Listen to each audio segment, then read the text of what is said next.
La la la la, la la la la la la la la la, la la la la la la la la la, la la la la la la la. A, E, I, O, U.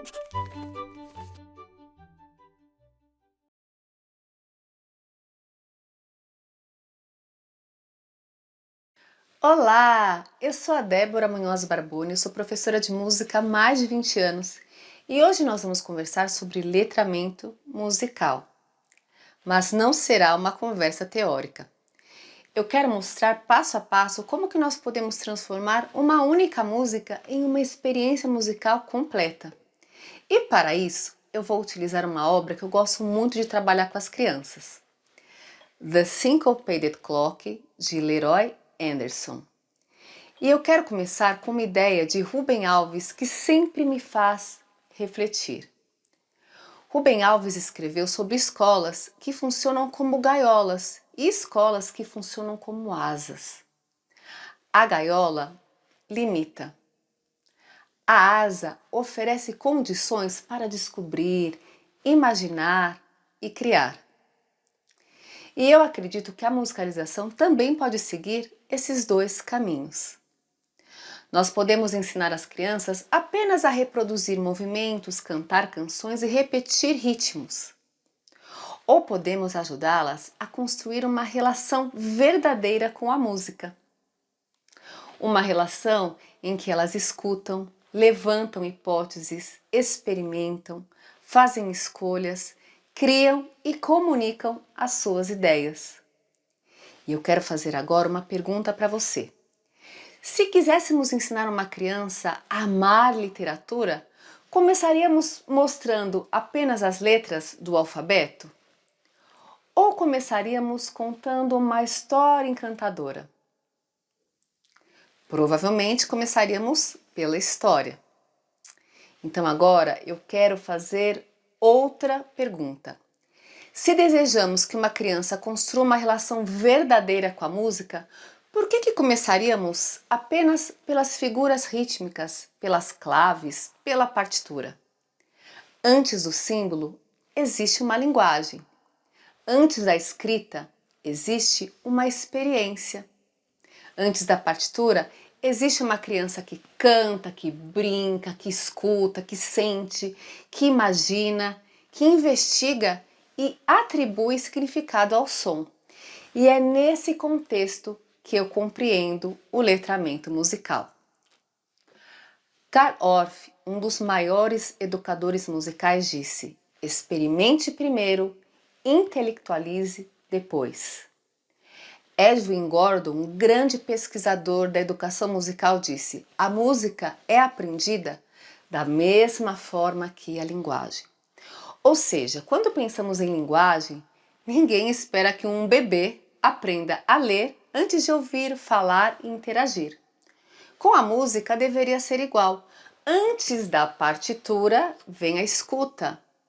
Antes da teoria vem a experiência, e é justamente aí que começa o verdadeiro letramento musical. Letramento musical é usar a música para perceber, pensar, representar, comunicar e criar. Isso não significa abandonar a leitura e a escrita musical, muito pelo contrário. Significa construir experiências que façam com que o momento em que a criança encontre uma colcheia, uma pausa, esses símbolos já representem algo que ela viveu musicalmente. Ou seja, primeiro a experiência como nós vamos vivenciar, depois a sistematização, onde a criança irá explorar, investigar, escolher, performar, representar, criar, refletir. Nós vamos vivenciar tudo isso hoje. Essa sequência, ela dialoga com a abordagem Orff, porque parte da experiência do corpo, da fala, do movimento e da prática musical. E dialoga com Reggio Emilia, porque reconhece a criança como pesquisadora, valoriza suas hipóteses e utilizam diferentes linguagens para tornar o pensamento visível. E também dialoga com a Base Nacional Comum Curricular, ao promover exploração, expressão, criação, participação, compartilhamento e protagonismo. Vamos começar? Bem, antes de aprender e de explorar The Syncopated Clock, eu gostaria de começar com uma proposta muito simples para despertar a escuta e o corpo. Eu vou utilizar um tambor de mão e um pequeno poema sobre um relógio. Eu não começo dizendo, hoje aprenderemos pulsação. Então eu começo propondo uma experiência. Eu digo às crianças, vamos imaginar que esse tambor guarda o coração de um relógio. Será que conseguimos encontrar essa batida? Tum, tum, tum, tum. Essa batida constante será o pulso. Com as crianças pequenas, eu posso chamá-la inicialmente de coração da música.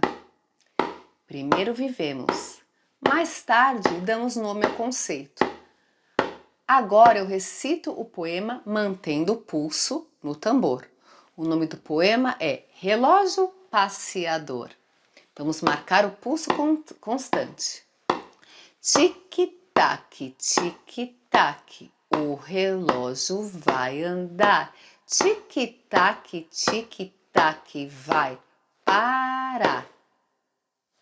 Tic-tac, tic-tac, o relógio vai andar. Tic-tac, tic-tac, vai parar. Na primeira vez, eu convido as crianças a caminhar seguindo a batida do tambor. Cada batida corresponde a um passo. Tum, tum, tum, tum. Tic-tac, tic-tac, vai parar. O tambor silencia e todos congelam. Nesse momento, eu não preencho imediatamente o silêncio. Eu espero. Eu deixo que as crianças sintam a pausa e depois eu pergunto: o que aconteceu quando o tambor parou? Nosso corpo percebeu o silêncio? O silêncio também contou uma parte da história? O que nós conseguimos ouvir quando todos ficaram em silêncio? Essas perguntas são importantes porque ajudam a criança a compreender que a música não é feita somente de sons, mas também de silêncio. A pausa também cria expectativa. O silêncio organiza, o silêncio comunica. Agora realizaremos o poema novamente, mas de outra forma. Em vez de marcar a batida constante, tocamos o ritmo das palavras. Observe, eu vou falar o poema e vou bater o ritmo das palavras. Tic-tac, tic-tac, o relógio vai andar. Tic-tac, tic-tac, vai parar. Depois eu faço algumas perguntas. O tambor tocou da mesma forma nas duas vezes? Na primeira vez, ele parecia acompanhar nossos passos. Tic-tac, tic-tac. E na segunda vez, ele acompanhou o jeito com as palavras que foram faladas. Tic-tac, tic-tac. Muito bem, quando eu toquei o ritmo das palavras. Onde ouvimos menos? Muito bem, quando eu toquei o pulso, o coração da música. Aqui as crianças começam a experimentar a diferença entre pulsação e o ritmo das palavras sem precisar receber primeiro uma explicação abstrata. Na abordagem Orff, a fala é um caminho muito natural para a construção rítmica. Nós partimos das palavras, passamos pelo corpo e chegamos aos instrumentos. E somente depois organizamos aquilo que foi vivido. As crianças, por exemplo, podem também explorar com os instrumentos depois do corpo. E essa pequena preparação já desenvolve importantes aspectos do letramento musical, porque a criança escuta, ela compara, ela movimenta-se, ela percebe permanências e mudanças, relaciona som e silêncio e começa a construir um vocabulário musical a partir da experiência com o corpo, com a voz, com os instrumentos. Depois desse aquecimento, agora podemos avançar para a obra The Syncopated Clock, que eu citei no começo do vídeo. Vamos agora explorar The Syncopated Clock entrando na história. A primeira estratégia é despertar a curiosidade, onde eu convido as crianças a entrar em uma narrativa. Eu não explico imediatamente a estrutura, a forma musical. Eu não apresento a resposta. Primeiro, criamos um contexto de imaginação e escuta. Preparados? Então agora, com vocês, The Syncopated Clock. Era uma vez um reloginho que todos os dias ele trabalhava incansavelmente para sua família. A família contava com ele e ele era um relógio muito responsável. Tic-tac, tic-tac. O relógio vai andar.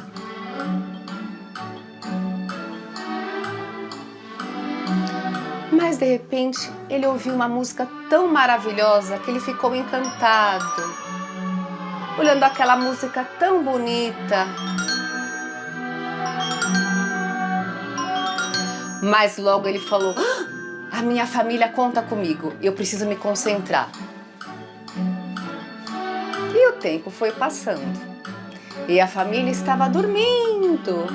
Era de madrugada e o relógio trabalhava. E de repente, amanheceu. E o que aconteceu? Acordou, acordou, é hora de acordar. Acordou, acordou, pois é hora de acordar. Acordou, acordou, é hora de acordar. Acordou, acordou, pois é hora de acordar. A família foi tomar banho, escovar os dentes, tomar o café, se preparar para um novo dia.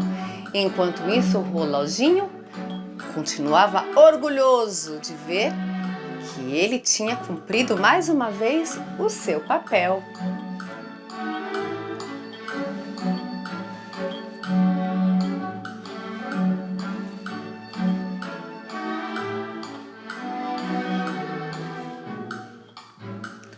Muito bem, reloginho. Depois da história, eu não digo: agora vamos estudar a estrutura da música, essa música tem a forma A, B, A, C, A. Não. Primeiro eu faço uma pergunta: será que nós conseguimos contar essa história sem usar palavras? A música pode contar histórias sem palavras? Essa pergunta, ela abre a investigação e ela transforma a criança em pesquisadora. Então eu posso perguntar: como que nós poderíamos representar o tic-tac do relógio usando somente o corpo?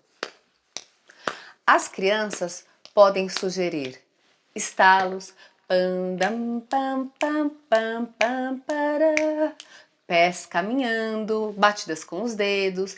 Não há necessidade de escolher imediatamente uma única resposta. Primeiro nós experimentamos algumas possibilidades.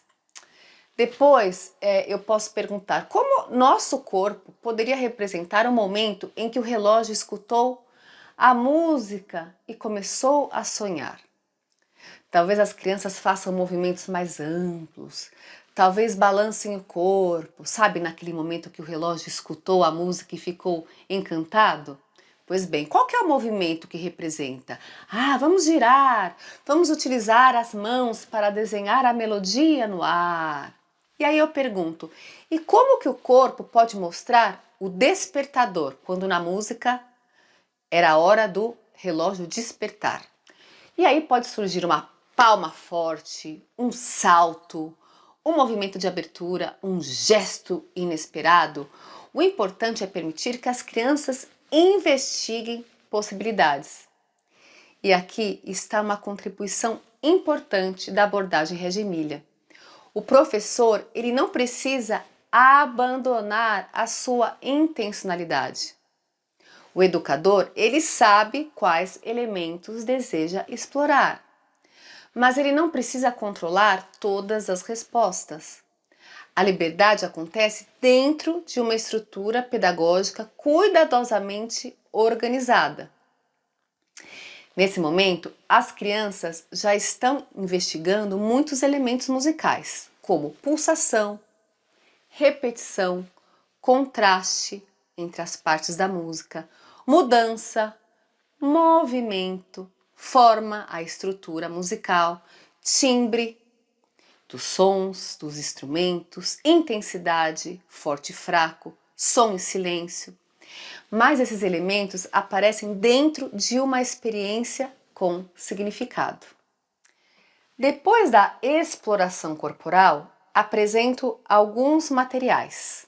Olha só, nós temos vários instrumentos, recursos, mas em uma experiência de investigação com crianças, eu não começaria dizendo obrigatoriamente qual material pertence a cada parte. Então, primeiro eu perguntaria, crianças, qual desses materiais poderia representar o tic-tac do relógio? Por que vocês escolheram esse? Existe outra possibilidade? E como poderíamos representar o momento em que o relógio escuta a música e começa a sonhar? A esfera? Por quê? A esfera comunica alguma coisa pelo movimento? E qual material poderia representar o despertador? O guizo? Por que o guizo combina com esse momento? Então a escolha pode ser mediada pelo professor. Não significa que precisamos aceitar qualquer solução sem analisar sua relação com a música. Significa que a criança ela participa da construção. Ela experimenta, ela compara, ela argumenta, ela justifica as suas escolhas. Então, nessa sugestão de arranjo, nós organizamos assim. Aqui é só uma sugestão. Na parte A da música, vamos utilizar as clavas. O relógio marca o tempo, a pulsação. Na parte B, os lenços ou as esferas, o relógio escuta a música, sonha e dança.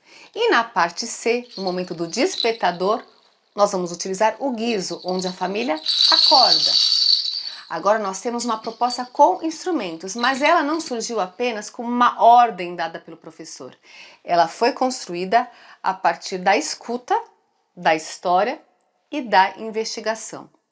E isso é protagonismo que tanto a BNCC incentiva na sala de referência com as crianças. E o protagonismo não está em deixar a experiência sem direção, está em criar espaços reais para que as crianças tomem decisões dentro da experiência.